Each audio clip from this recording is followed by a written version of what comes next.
Shalom guys, kita jumpa lagi secara virtual hari ini bersama Ko Reynard dan Ko Yongki dalam ibadah sekolah minggu GKA Elion versi online. Mari kita berdoa. Tuhan Yesus, terima kasih Tuhan karena Engkau telah memberkati kami, Engkau menyertai kami Tuhan. Kami bersyukur kami dapat beribadah secara online pada pagi hari ini. Dan kiranya Engkau pimpin jalannya ibadah ini Tuhan. Terima kasih Tuhan, dalam nama Tuhan Yesus kami berdoa. Amin.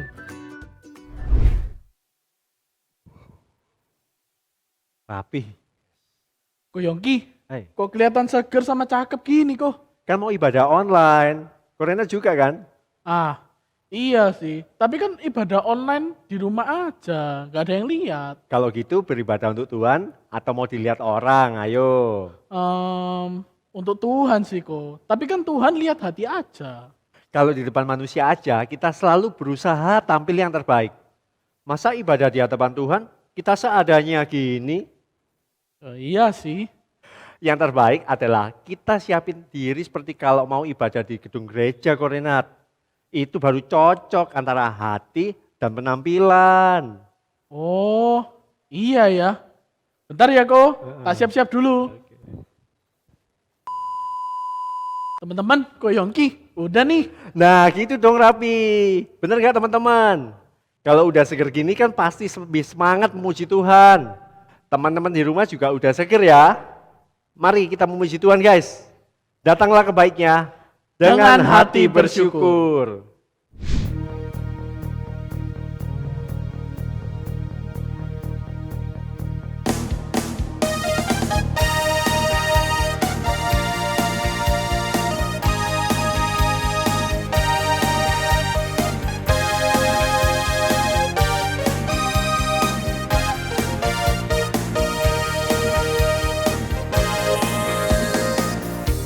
Datanglah ke baitnya dengan hati bersyukur, ke dalam pelatarannya dengan hati bersuka rasakan dan lihatlah betapa baiknya Tuhan bagi yang berlindung padanya.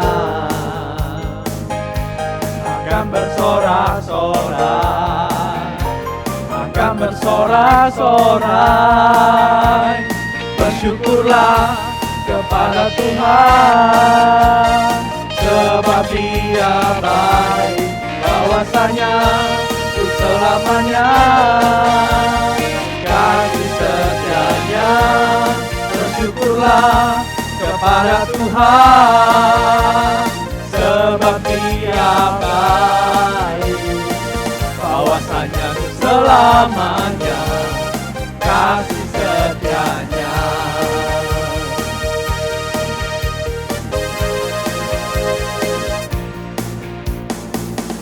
Datanglah ke baitnya dengan hati bersyukur, ke dalam pelatarannya dengan hati bersuka rasakan dan lihatlah betapa baiknya Tuhan bagi yang berlindung padanya. Akan bersorak-sorai, bersyukurlah kepada Tuhan, sebab Dia baik, bahwasanya untuk selamanya, kasih setianya. Bersyukurlah kepada Tuhan, sebab Dia baik, bahwasanya untuk selamanya, kasih setianya. Bersyukurlah kepada Tuhan, sebab Dia baik, bahwasanya untuk selamanya, kasih setianya. Bersyukurlah kepada Tuhan, sebab Dia baik. Bahwasanya ku selamanya kasih setianya. Bahwasanya ku selamanya, bahwasanya ku selamanya, bahwasanya ku selamanya kasih setianya. Bersyukurlah. Ko Yongki, aku ada tebak-tebakan tentang Alkitab nih. Coba ya teman-teman di rumah sama Ko Yongki bisa jawab nggak? Wah, seru nih. Ayo. Oke, kitab apa yang ada sayurnya? Kitab yang ada sayurnya? Emangnya pecel ya? Apa ya? Oh, nggak tahu ya, teman-teman nggak Tahu tahu nggak, ya. teman-teman? Nggak tahu. Oke, jawabannya kol ose. Bisa aja. Sekarang gantian Ko Yongki deh yang ngasih Oke. depan. Kitab apa yang ditakuti anak sekolah? Kitab Wahyu. Soalnya kan banyak gambar-gambaran yang seram. Tetot, salah. Jawabannya adalah kitab ulangan. Wah, serem beneran kok. Malah ngingetin ini Ko Yongki sama anak-anak sekolah yang udah mau ulangan ini. Kita cuma bercanda ya guys. Tidak ada kitab yang seram.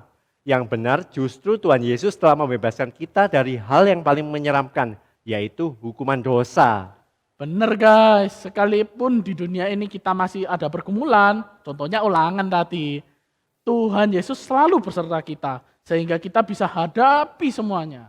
Jadi tidak ada yang dapat menghalangi kita untuk bersyukur dan memuji Tuhan. Nothing is gonna stop us now.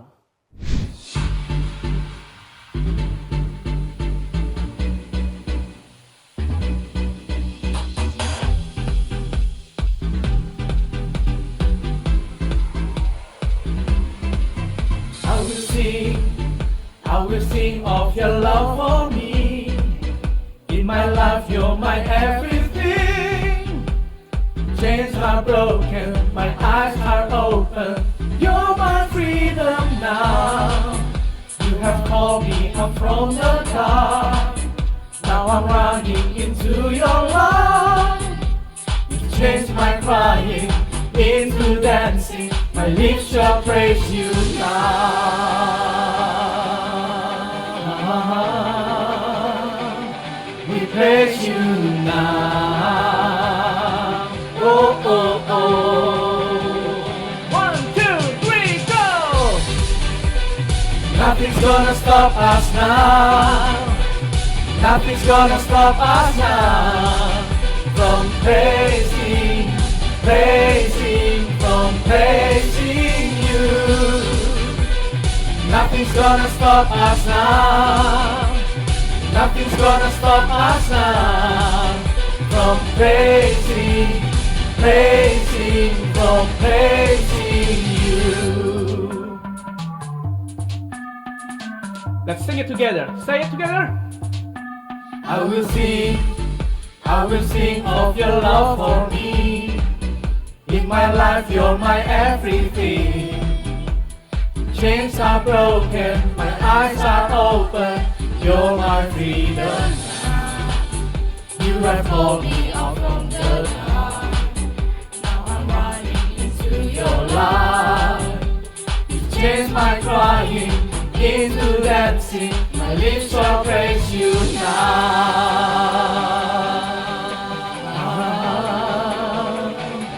We praise you now. Oh, oh, oh. 1, 2, 3, go! Nothing's gonna stop us now. Nothing's gonna stop us now. From praising, from praising you. Nothing's gonna stop us now. Nothing's gonna stop us now. From praising, from praising you. Nothing's gonna stop us now.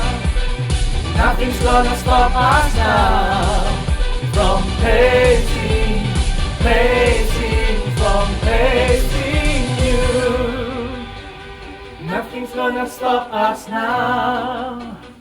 Nothing's gonna stop us now from praising, from praising you.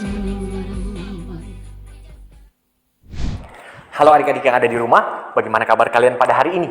Lause berharap kalian semua di dalam kondisi yang baik-baik saja, kalian di dalam kondisi yang sehat, dan kalian di dalam kondisi yang siap untuk belajar firman Tuhan. Dan firman Tuhan yang akan kita pelajari hari ini topiknya tentang Kristus membangun gerejanya. Namun sebelumnya, kita akan berdoa dulu. Kita doa dulu yuk. Tuhan, mampukan kami fokus untuk belajar firman-Mu, sehingga kebenaran-kebenaran boleh tercurah atas hidup kami. Dan urapi hamba-Mu yang penuh dengan keterbatasan sehingga boleh dapat menyampaikan apa yang Tuhan inginkan. Di dalam nama Tuhan Yesus kami berdoa. Amin. Adik-adik, ketika Lause berbicara tentang gereja tadi, apa yang adik pikir-pikirkan? Oh, gereja itu Lause kan gedung yang di dalamnya ada ornamen-ornamen Kristen seperti mimbar, seperti salib, seperti apa lagi? Seperti ada bangku-bangku yang banyak begitu, ada juga Alkitab, kidung puji-pujian, dan lain sebagainya. Tidak lupa juga ada jemaat Lause. Ya, benar. Kalau adik-adik memikirkan itu tidak salah. Karena memang gereja idealnya seperti itu ya. Namun di sini Lause akan memberikan penjelasan singkat dan spesifik sehubungan dengan gereja. Yang pertama, gereja universal. Gereja universal adalah sekumpulan orang percaya yang telah menerima Kristus sebagai Tuhan dan Juru Selamat melalui Injil dan telah dilahirbarukan oleh Roh Kudus supaya boleh semakin hari hidupnya boleh semakin serupa dengan Kristus sehubungan dengan karakter. Terus kedua adalah gereja lokal. Apa itu gereja lokal? Gereja lokal adalah wadah. Gereja lokal adalah tempat seperti yang adik-adik katakan tadi, di mana orang-orang percaya berkumpul memuliakan Tuhan, menyembah Tuhan, berbakti kepada Tuhan, mendengarkan kebenaran firman Tuhan. Singkatnya, gereja itu adalah seperti itu adik-adik. Jadi apa? Gereja universal. Apa itu tadi gereja universal? Ya, benar. Gereja universal itu adalah seperti Lause dan seperti adik-adik semua. Dan gereja lokal adalah wadah, ya. Nah, sebelum kita lanjut belajar, kita baca firman Tuhan dulu ya. Dari Kisah Para Rasul pasal 1 ayat 8 dan ayat yang ke-9. Lause bacakan untuk kita semua. Tetapi kamu akan menerima kuasa kalau Roh Kudus turun ke atas kamu, dan kamu akan menjadi saksiku di Yerusalem dan di seluruh Yudea dan Samaria dan sampai ke ujung bumi. Dan sesudah ia mengatakan demikian, terangkatlah ia disaksikan oleh mereka dan awan menutupnya dari pandangan mereka. Nah, adik-adik, pada masa itu ketika Tuhan Yesus sedang berjanji kepada mereka untuk mengirimkan pribadi yang lain itu adalah Roh Kudus. Pribadi yang lain itu adalah pribadi yang nantinya akan mengerjakan karya mengagumkan, akan meneruskan karya penyelamatan yang oleh pengorbanan Kristus. Tapi bagaimana caranya? Kan Tuhan Yesus sudah berkorban tuh. Ya udah selesai kan? Jadi ngapain lagi Roh Kudus turun? Logikanya begitu kan adik-adik? Nah, tetapi mari kita akan belajar sama-sama. Apa sih yang dilakukan oleh karya Roh Kudus? Nah, di dalam hal ini, ketika Roh Kudus dicurahkan, pribadi ketiga Allah dicurahkan kepada jemaat, kepada khususnya rasul-rasul. Rasul-rasul pada masa itu menjadi orang-orang yang berani, yang sebelumnya mereka adalah orang yang penakut. Mereka orang yang takut teraniaya, namun oleh karena Roh Kudus mereka menjadi pemberani. Terus pemberani untuk apa dong? Apakah untuk berantem? Tentu tidak. Yang dimaksudkan adalah mereka menjadi pemberani untuk memberitakan Injil. Bisa kita lihat contoh-contohnya. Sewaktu Rasul Petrus udah diingatin, kamu jangan lagi yang memberitakan Injil, kalau enggak kamu nanti akan masuk ke dalam bahaya, kamu nanti akan dipenjarakan. Tetapi Rasul Petrus tidak menjadi takut atau kecut hati.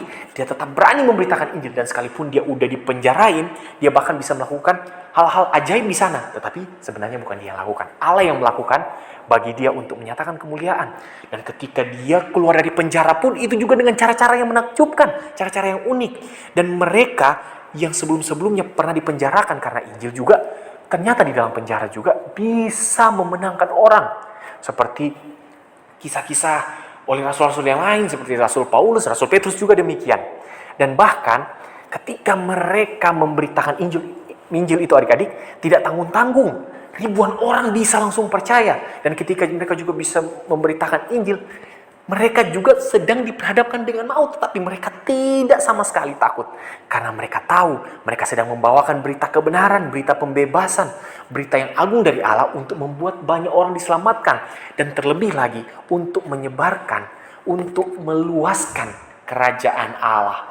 Yaitu membuat di mana-mana tersampaikan berita kebenaran, orang-orang bisa menjadi percaya, orang-orang bisa tunduk kepada firman Allah, dan menghormati Allah yang sebagai Raja yang menuntun hidup mereka. Nah, di dalam hal ini adik-adik, kalau saya udah katakan tadi, mereka tidak akan pernah lepas dari bahaya. Seperti misalnya, salah satu contoh, Bapak Stefanus, ketika dia memberitakan Injil, dia mengalami satu peristiwa yang menakutkan. Dia diperhadapkan dengan begitu banyak orang yang ingin menghakimi dia. Tetapi adik-adik, dia sama sekali tidak gentar, dia sama sekali tidak takut. Dia bahkan dengan gagah beraninya, walaupun sendiri, dia mempertanggungjawabkan apa yang dia percaya dengan mengatakan bahwa Kristus itu adalah anak Allah. Dan bahwa orang-orang Yahudi yang percaya kepada hukum Taurat telah menyelewengkan kebenaran dan tidak percaya tentang anak Allah. Dan di situ membuat mereka marah dan mereka merajam dia dengan batu. Bahkan di akhir hidupnya Bapak Stefanus karena teraniaya itu, dia bahkan berani untuk mengatakan demikian. Tuhan ampunilah mereka karena mereka tidak tahu apa yang mereka sedang perbuat. Dan ini sangat mengagumkan, serupa dengan perkataan Tuhan Yesus, bukan? Nah, adik-adik, inilah penyebaran gereja awal-awalnya. Penyebaran kerajaan Allah di awal-awal gereja mula-mula. Jadi mereka berawal dari sekelompok orang yang tidak begitu banyak, menjadi orang yang begitu banyak. Mereka teraniaya, bukannya mereka menjadi lebih sedikit, tapi mereka menjadi begitu banyak. Dan mereka juga disertai dengan tanda-tanda dan mujizat. Bahkan di dalam pemberitaan Injil itu adik-adik, di sana ada banyak kejadian-kejadian dramatis. Seperti misalnya kapal karam yang terjadi oleh pelayanan Bapak Rasul Paulus sewaktu dia akan pergi ke Roma. Memulihkan keadaan orang cacat. Atau mereka dengan kuasa Injil bahkan mampu untuk membuat orang-orang yang dulunya pemimpin-pemimpin agama-agama besar pada masa itu menjadi bertobat dan percaya kepada Kristus. Mengagumkan bukan mereka? Ya, mengagumkan. Tetapi bukan mereka yang mengagumkan, tetapi Kristus lah yang mengagumkan. Tapi dalam hal ini adik-adik, kita bisa melihat ya, bahwa ternyata yang paling banyak berperan kan Roh Kudus. Benar tidak? Ya, benar. Yang paling banyak berperan Roh Kudus, bukan Tuhan Yesus yang kelihatannya ya. Tetapi harus ingat bahwa ketika Roh Kudus dicurahkan, Roh Kudus tidak memamerkan dirinya untuk membuat rasul-rasul memberitakan, ini loh, saya Roh Kudus yang membuat kalian mampu begini. Tidak. Tetapi Roh Kudus di dalam hal ini ketika dicurahkan, Roh Kudus memberikan kekuatan, Roh Kudus menanamkan juga Injil dan keberanian untuk rasul-rasul dan murid-murid yang lain beritakan.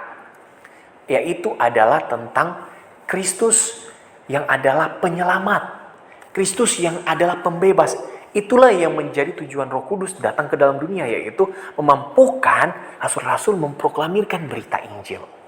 Nah, di dalam hal ini juga kita bisa melihat ketika Injil diberitakan, orang-orang menjadi begitu sadar bahwa hidup mereka tidak lagi berkutat cuma seputar tentang makan dan minum, jalan-jalan, tidak. Tetapi hidup mereka adalah difokuskan untuk Tuhan, memuliakan Tuhan. Sekalipun mereka bekerja, tetapi mereka tidak boleh lupakan Tuhan, melupakan pemberitaan kebenaran Injil.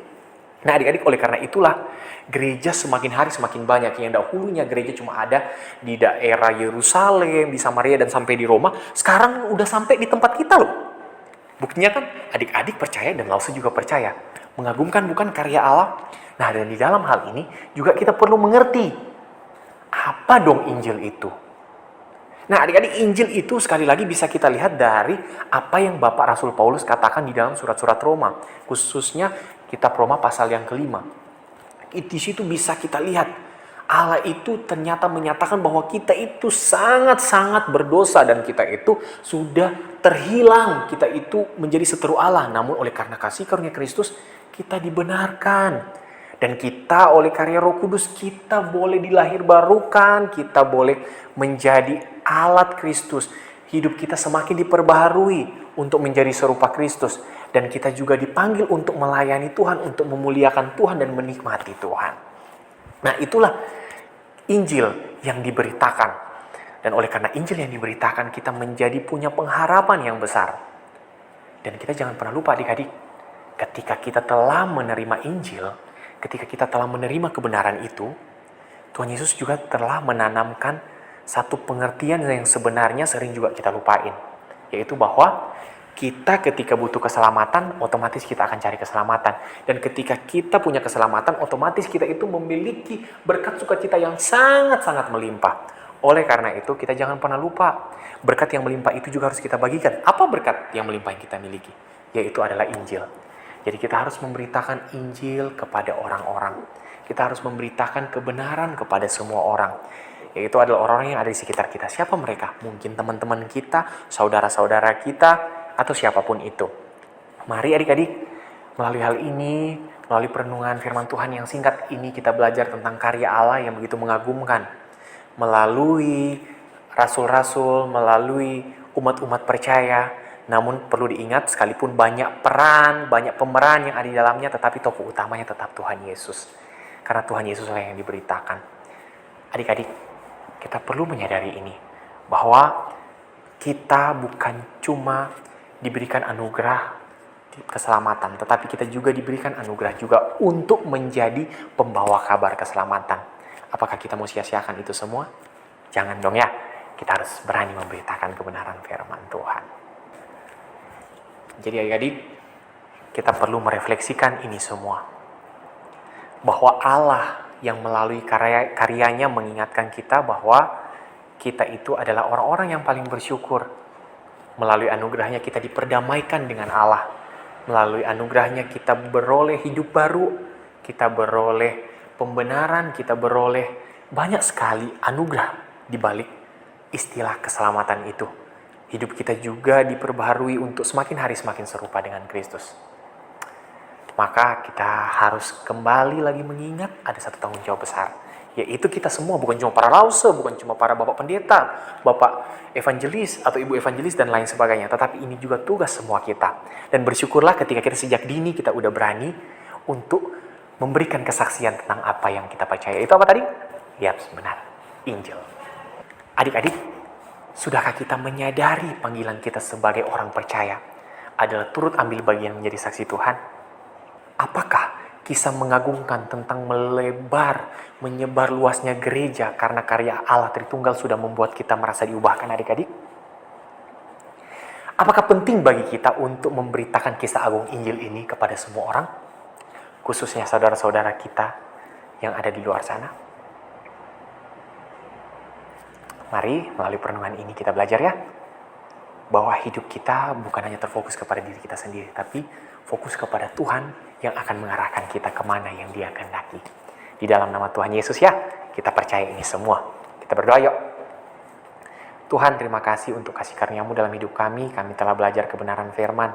Kiranya apa yang kami pelajari ini semakin menguatkan kami, semakin membuat kami sadar bahwa hidup kami adalah untuk Tuhan dan untuk kemuliaan nama Tuhan. Sekali lagi Tuhan Yesus, kami bersyukur dan kami berterima kasih. Amin.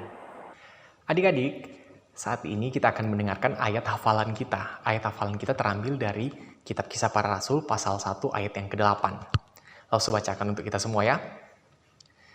Tetapi kamu akan menerima kuasa kalau Roh Kudus turun ke atas kamu, dan kamu akan menjadi saksiku di Yerusalem dan di seluruh Yudea dan Samaria dan sampai ke ujung bumi. Sekali lagi, lalu saya bacakan. Tetapi kamu akan menerima kuasa kalau Roh Kudus turun ke atas kamu, dan kamu akan menjadi saksiku di Yerusalem dan di seluruh Yudea dan Samaria dan sampai ke ujung bumi. Inilah ayat hafalan kita pada minggu ini. Guys, firman Tuhan berkata bahwa gereja yang sejati adalah kita, orangnya, bukan bangunannya. Meski kita masih ibadah secara online, tapi kita tetap harus sepenuh hati. Kalau mau gereja maju, kitalah yang harus bangkit. Hai, bangkit bagi Yesus.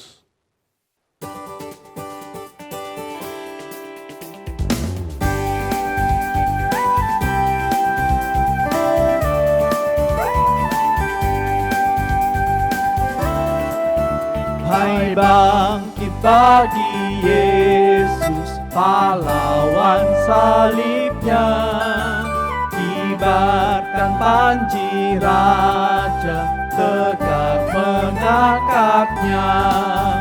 bala tentara Tuhan pastikan menanglah, mengalahkan semua musuh dipimpin olehnya.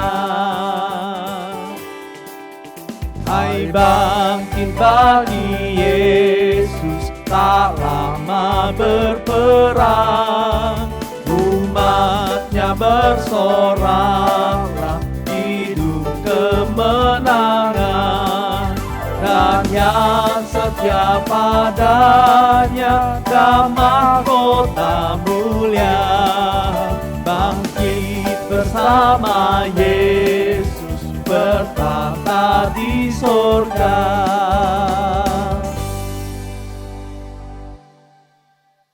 Guys, sampai di sini ibadah kita. Sampai jumpa kembali minggu depan di Sekolah Minggu GKA Lyon versi Online. Semangat ya. God bless you. Bye.